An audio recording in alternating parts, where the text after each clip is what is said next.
మీరు health insurance policy తీసుకుందాం అనుకున్నట్లయితే అస్సలు తీసుకోకండి. ఎందుకు? ఈ 3 విషయాలు తెలిస్తే మాత్రమే తీసుకోండి.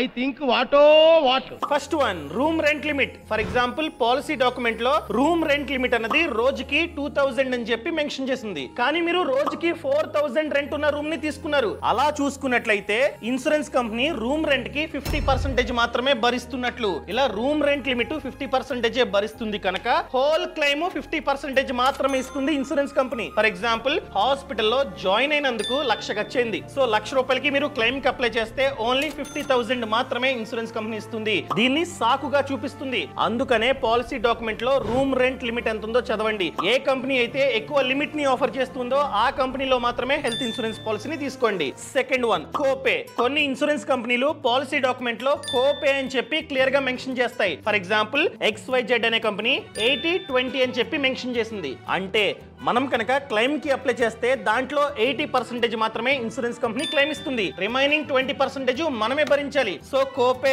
ఆప్షన్ లేని పాలసీని మాత్రమే తీసుకోండి. ఇంకా థర్డ్ వన్, కన్జ్యూమబుల్ చార్జెస్. ఏంటి కన్జ్యూమబుల్స్ అంటే ఏంటి? సింపుల్. ఫర్ ఎగ్జాంపుల్ ఆపరేషన్ చేశారు. సో ఆపరేషన్ చేస్తే సిలైన్లు, ఇంజెక్షన్లు, గ్లౌజులు ఇవన్నీ వాడతారు కదా, వాటినే కన్జ్యూమబుల్స్ అంటాం. కొన్ని ఇన్సూరెన్స్ కంపెనీస్ లో ఇవి కవర్ అవ్వు. ఏ కంపెనీ అయితే దీనికి కూడా కవరేజ్ ఇస్తుందో ఆ కంపెనీలో మాత్రమే పాలసీ